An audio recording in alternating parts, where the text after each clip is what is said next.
Gopalpura bypass के coaching centre आज से 3 दिन बंद रहने वाले हैं। जेडीए के नोटिस के विरोध में राजस्थान कोचिंग एसोसिएशन का बड़ा फैसला। एसोसिएशन ने 3 दिन कोचिंग सेंटर बंद रखने का ऐलान किया है। जेडीए की कार्रवाई से करीब 3 लाख विद्यार्थियों के प्रभावित होने का दावा और अब तक करीब 90 कोचिंग सेंटरों को नोटिस दिए जा चुके हैं। भवन विनियमों के उल्लंघन के मामलों में ये नोटिस जारी किए गए हैं। सुप्रीम कोर्ट के निर्देश के बाद जेडीए की कार्रवाई तेज हो गई है। गोपालपुरा बाईपास से आतिश मार्केट तक करीब 150 कोचिंग संस्थानों की जांच प्रस्तावित है। रिहायशी इलाकों में बेसमेंट में चल रही लाइब्रेरी भी जांच के दायरे में है। गोपालपुरा बाईपास में व्यवसायिक क्षेत्र को लेकर जेडीए को सुप्रीम कोर्ट में जवाब देना है। व्यवसायिक क्षेत्र में संस्थागत गतिविधियों को लेकर भी जवाब मांगा गया और अब जेडीए की कार्रवाई के विरोध में कोचिंग संचालकों ने रास्ता बंद का अपनाया है। नोटिस के बाद अब जेडीए की अगली कार्रवाई क्या होगी, इस पर सभी की नजरें टिकी हुई है।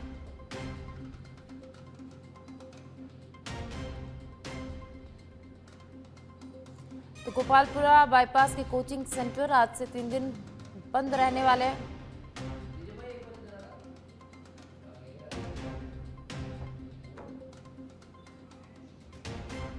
और इस खबर पर ज्यादा जानकारी के लिए हनुमंत मेरे सहयोगी मेरे साथ लाइव जुड़ चुके हैं, उनका रुख करेंगे। हनुमंत, 3 दिन के लिए कोचिंग बंद रहने वाली है और 90 से ज्यादा कोचिंगों को नोटिस भी दिया गया है। तो सबसे पहले तो ये बताइए कि नोटिसों में क्यों ये नोटिस संस्थानों को जारी किया गया है?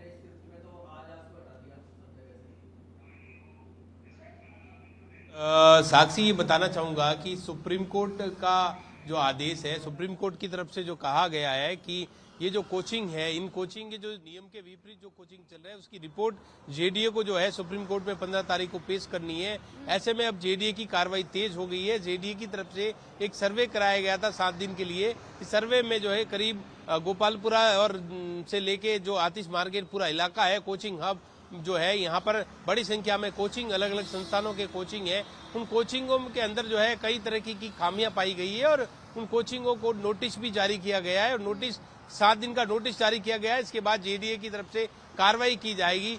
उसी के विरोध में जो है कोचिंग संस्थानों ने जो है 3 दिन की छुट्टी कर दी है, क्योंकि कोचिंग जेडीए की कार्रवाई का डर है और उस डर के मारे जो है अब कोचिंग संस्थानों ने 3 दिन छुट्टी का रास्ता अपनाया है और कई कोचिंगों के संस्थान जो है इसकी जद में आएंगे। नए कोचिंग जो नियम मुताबिक है, उस नियमों के मुताबिक इन नियमों में अधिकतर कोचिंगें जो है इस नियम को खरी नहीं उतर पा रही है और जेडीए की तरफ से इसीलिए नोटिस जारी किया गया है। तो आने वाले समय में जेडीए इनके खिलाफ कार्रवाई भी कर सकता है। सुप्रीम कोर्ट का आदेश है।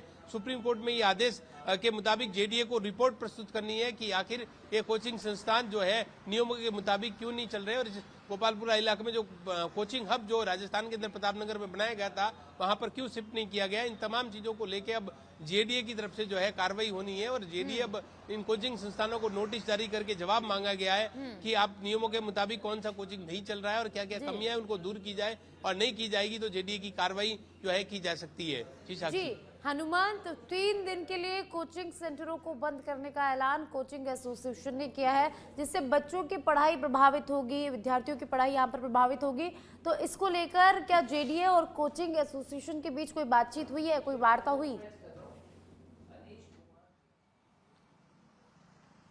बिल्कुल, ये जो कोचिंग संस्थान है, करीब 150 से अधिक कोचिंग संस्थान यहाँ पर है और 3 लाख से अधिक बच्चे यहाँ पर प्रभावित हो सकते हैं, क्योंकि बच्चों की पढ़ाई निश्चित रूप से जो कोचिंग होती है, खासतौर से अगर नीट की बात की जाए या फिर अन्य कोचिंगों की बात की जाए तो अक्सर बच्चे 1 दिन की भी छुट्टी नहीं करना चाहते, क्योंकि इस तरीके की कोचिंग होती है जहाँ पर आपको 1-2 दिन की क्लास अगर मिस होती है तो बच्चों की पढ़ाई है वो प्रभावित होती है। तो ऐसे में ये 3 दिन की जो छुट्टी है कहीं न कहीं बच्चों पर असर डालेगी, क्योंकि बच्चों की पढ़ाई है वो प्रभावित होगी। वहीं कोचिंग संस्थान के जो एसोसिएशन है उनसे मेरी बात हुई थी अभी, तो उनका कहना है कि जेडीए की तरफ से हमारी बातचीत चल रही है। हालांकि जेडीए 7 दिन बाद कार्रवाई करेगा, लेकिन हम जेडीए से ये चाहते हैं कि हमें शिफ्ट करने का समय दिया जाए, क्योंकि नए जो नियम आए हैं, नए नियमों के मुताबिक अधिकतर कोचिंग संस्थान जो है नियमों पर खरे नहीं उतर रहे हैं और तो हमें शिफ्ट करने का समय दिया जाए, क्योंकि अगर समय नहीं होगा तो अचानक 7 दिन के अंदर शिफ्ट नहीं किया जा सकता, बच्चों की पढ़ाई प्रभावित होगी। तो कोचिंग संस्थान भी ये चाहते हैं कि उन्हें समय दिया जाए ताकि कोचिंग संस्थानों को जो कमियां हैं उनको दूर किया जा सके और उनको शिफ्ट किया जा सके। कई बच्चे हैं जो प्रभावित ना हो, उनकी पढ़ाई प्रभावित ना हो, ऐसी जो है कोचिंग संस्थानों भी यही चाहते हैं। तो सरकार अब जेडीए के सुप्रीम कोर्ट में ये 15 तारीख को रिपोर्ट पेश करनी है, तो उस रिपोर्ट में अब पूरी जानकारी देनी होगी कि कितने कोचिंग चल रहे हैं और कौन कौन से कोचिंग नियमों के मुताबिक है और कौन से कोचिंग नियमों के मुताबिक नहीं है, उनके खिलाफ जेडीए क्या कार्रवाई की है, पूरी रिपोर्ट जो है पेश करनी है। तो ऐसे में जेडीए की तरफ से भी अधिकारियों पर भी दबाव है कि सुप्रीम कोर्ट के आदेश के बाद अब जेडीए की तरफ से ये नोटिस जारी किए गए हैं और कल जो है मंगलवार को जो है कार्रवाई भी की गई। कुछ जो बेसमेंट में अगर कोचिंग नहीं चल सकती, कई नियम है, कड़े नियम बनाए गए जिसमें बेसमेंट में कोचिंग नहीं चला जा सकती। इसके अलावा कई लाइब्रेरियां यहाँ पर चल रही है। तो ऐसे में ये व्यावसायिक गतिविधियां जो है घरों में भी चलाई जा रही है यहाँ पर। तो ऐसे में अब जेडीए की कार्रवाई, नोटिस और सर्वे कराया गया था, सर्वे के बाद अब नोटिस जारी किया गया। तो आने वाले समय में जेडीए का डंडा यहाँ पर कोचिंग संस्थानों पर देखने को मिल सकता है। जी साक्षी जी। हनुमंत, और अब 150 से ज्यादा, तो 150 से ज्यादा कोचिंग संस्थानों पर अब जांच होगी जिनमें लाइब्रेरी भी शामिल है। तो किस तरीके की जांच यहाँ पर अब की जाएगी? लाइब्रेरी में भी जांच होगी और इसका भी जवाब देना है कोर्ट में, तो किस तरीके की जांच अब की जाएगी?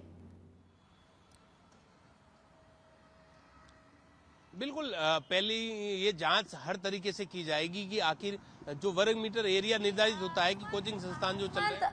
हनुमंत, आप मेरे साथ बने रहिए। और अब राजस्थान कोचिंग एसोसिएशन अध्यक्ष अनीश कुमार हमारे साथ जुड़ गए हैं, जानकारी उनसे लेते हैं। अनीश जी, 3 दिन के लिए कोचिंग सेंटर्स को बंद रख दिया गया है। सबसे पहले तो ये बताइए कि इतना बड़ा फैसला आखिर लिया क्यों गया है और इस फैसले से विद्यार्थियों की पढ़ाई तो प्रभावित होगी, तो उसको कैसे मैनेज किया जाएगा? जी, पढ़ाई तो प्रभावित होगी। आपको भी पता होगा, लगभग 6 वर्ष पहले यहाँ से हटाने के आदेश माननीय उच्च न्यायालय राजस्थान सर के आए थे। उस समय सरकार हमें इसी प्रकार परेशान कर रही थी। तो हम लोग सब इकट्ठे हुए, हमने सरकार से कहा कि आपने हमें आज से करीब 15-20 वर्ष पहले लालकोटी से भगाया, हम जबरदस्ती आके यहाँ रुके और हमने यहाँ डेवलप किया वापस। अब आप यहाँ से भी भगा रहे हैं, तो जहां जाएंगे वहां भी आप भगाने आएंगे। तो हमें एक स्थायी जगह दीजिए जहां से हमें कभी भागना नहीं पड़े, कभी विस्थापित नहीं होना पड़े। तो जो यहाँ से विस्थापित करने वालों की सूची थी, उनको पुनर्वास करने के लिए कोचिंग हब आया था। लेकिन गोपालपुरा के कुछ भवन मालिकों ने अलग तरीके से गुपचुप कार्रवाई की और कोशिश सफल ही नहीं होने दी। एक बार ही पोर्टल खुला रहा, जैसे ही सरकार चेंज हुई, नई सरकार आई, लॉकडाउन के बाद अप्लाई करने का ऑप्शन बंद कर दिया। कोचिंग हब में भी नहीं जा सकते। हमने विरोध किया और हम विरोध करते रहे। जब भी कोई डंडा आता है तो जयपुर विकास प्राधिकरण उप नगर निगम भागता है और 2-4 कोचिंगों को सीज कर देता है और वापस चला जाता है। तो ये जो छुई मुई का खेल है, इससे हमारे बच्चों का ही भविष्य बर्बाद नहीं हो रहा है। कोचिंग व्यवसाय जयपुर से हमेशा के लिए बर्बादी की ओर आगे बढ़ रहा है, जबकि कोचिंग हब पूरे हिंदुस्तान में एक ऑप्शन हमारे ही पास है। क्या जल्दी है इनको कोचिंग हब को किसी और को देने की? कोचिंग हब बनाते वक्त तो हमें बुलाया गया कि आप आइए, कैसा बनाना है। हमने प्रेजेंटेशन दिया, उसको लागू किया गया। हमने कहा उस प्रेजेंटेशन में कि आप कीमत निर्धारण करने के लिए भी हमें बुलाइएगा, लेकिन कीमत निर्धारण करने से पहले ही सरकारें तेज हो जाती है। कीमतें इतनी अनप्रैक्टिकल कर दी जाती है। सोने की दीवार से बने कोचिंग हब में बेरोजगार पढ़ने जाएगा तो वो क्या पैसा देगा? इसलिए असफल हुआ है। हम कह रहे हैं कि एक कमेटी बना दो, जांच करो कि कोचिंग हब की वास्तविक दर क्या होनी चाहिए और इसको फेल करने के लिए। बहुत बहुत शुक्रिया अनिश जी। तो जेडीए के नोटिस के विरोध में ये बड़ा फैसला कोचिंग एसोसिएशन ने लिया है और 3 दिन कोचिंग संस्थान बंद रखने का फैसला लिया गया है और करीब 3 लाख विद्यार्थियों के प्रभावित होने का दावा। अब तक करीब 90 कोचिंग सेंटरों को नोटिस दिए जा चुके हैं। भवन विनियमों के उल्लंघन के मामलों में आदेश जारी किए गए हैं। गोपालपुरा बाईपास के कोचिंग सेंटर आज से 3 दिन बंद रहने वाले हैं। जेडीए के नोटिस के विरोध में ये बड़ा फैसला लिया गया है। राजस्थान कोचिंग एसोसिएशन ने बड़ा फैसला लिया है।